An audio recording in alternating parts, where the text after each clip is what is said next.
Première étape, l'équipement. La liste des outils nécessaires à la pose est fournie dans le carton d'accessoires. Elle est téléchargeable sur notre site Logis et Clôture. Vous aurez notamment besoin de clés Allen, clés à pipe, clés plates, d'un tournevis cruciforme, d'un niveau à bulles, d'un perforateur et de forêt à béton et acier, d'un mètre, d'un crayon et d'un maillet.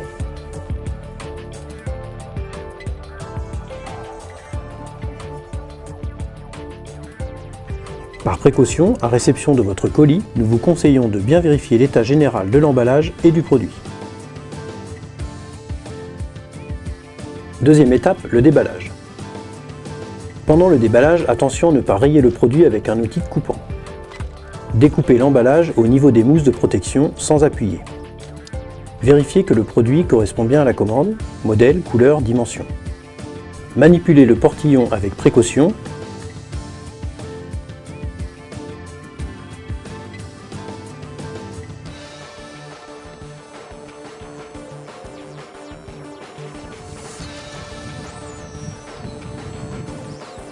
Et protégez les extrémités pouvant être en contact avec un mur ou le sol. Troisième étape, le contrôle des accessoires. Vérifiez que le carton de visserie qui accompagne le portillon contient bien tous les accessoires par rapport à la liste jointe au carton.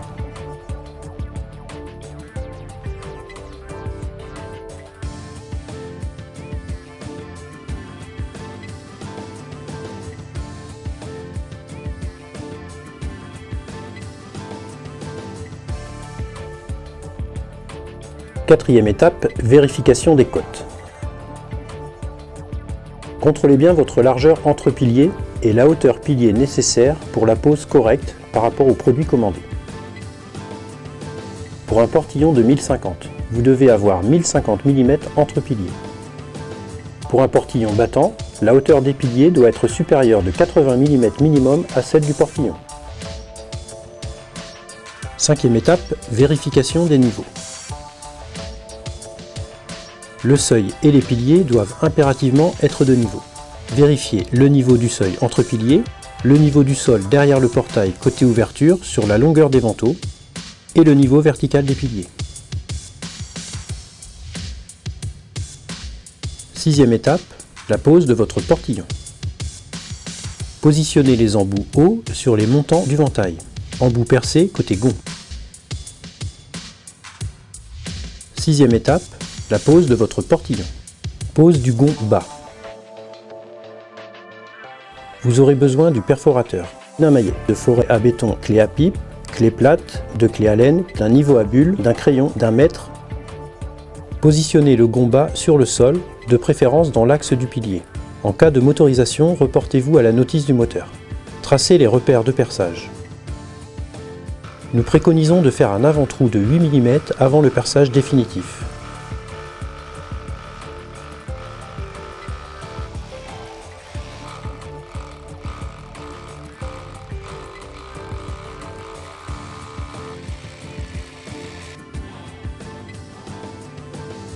Positionnez les deux chevilles à l'aide d'un maillet.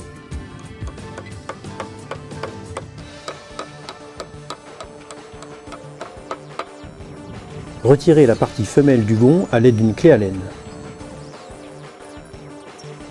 Positionnez les rondelles de réglage dans la vis et fixez le gond avec celle-ci.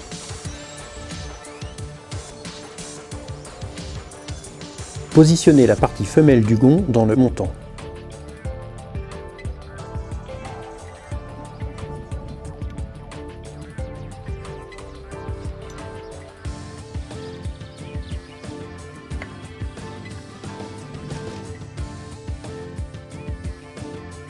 Sixième étape, la pose de votre portillon. Pose du gond haut. Positionnez le gond haut dans le montant. Posez le ventail sur le gond bas. Réglez le niveau du ventail en respectant l'aplomb des gonds et repérez les trous de perçage du gond haut.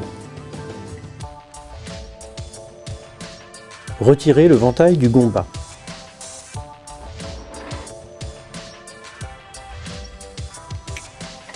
Retirez la partie femelle du gond à l'aide d'une clé Allen. Comme précédemment, nous préconisons de faire un avant-trou de 8 mm avant le perçage définitif.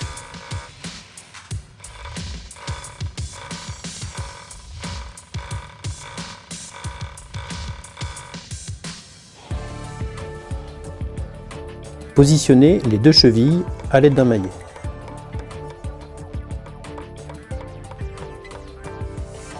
Positionnez les rondelles de réglage dans la vis et fixez la partie mâle du gond avec celle-ci.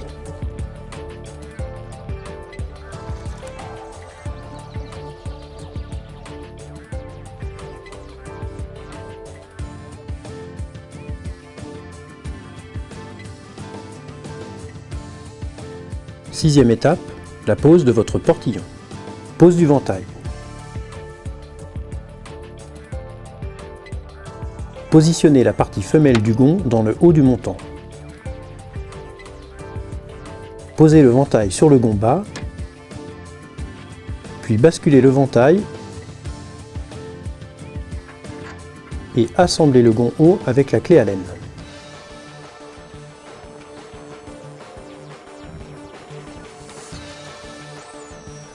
Sixième étape, la pose de votre portillon. Les réglages. Des corrections de niveau sont possibles à l'aide des vis de réglage de chacun des gonds.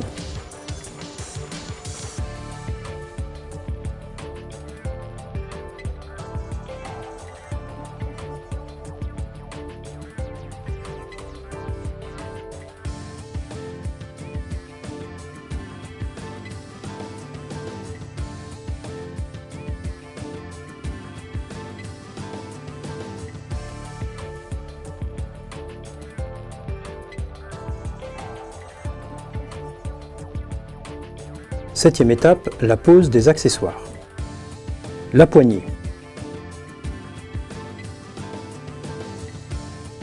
Vous aurez besoin de clés Allen, d'un tournevis cruciforme et d'un maillet.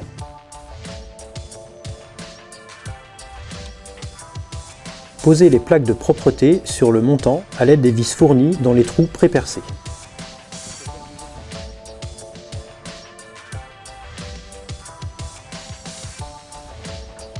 Positionnez les béquilles et bloquez-les à l'aide de la cheville fournie.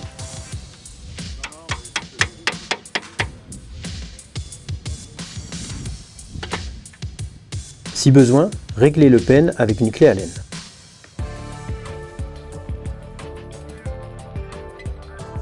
Septième étape, la pose des accessoires.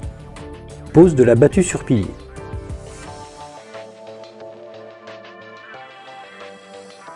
Pour la fermeture du portillon, installez la battue d'arrêt.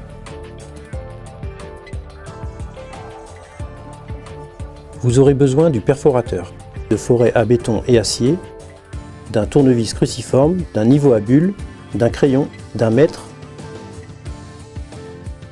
Placez la battue sur le pilier opposé au gond.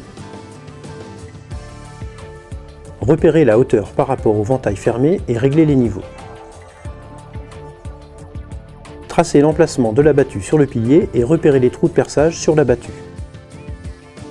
Percez la battue, repositionnez la battue à l'emplacement défini sur le pilier et repérez les trous de perçage sur le pilier.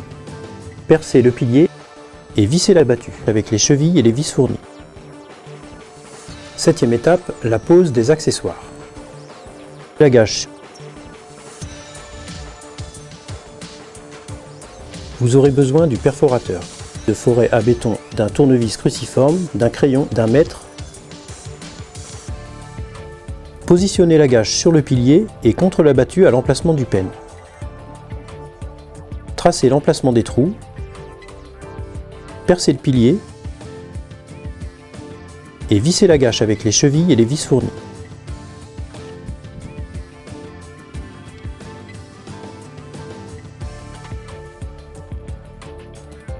Septième étape, la pose des accessoires.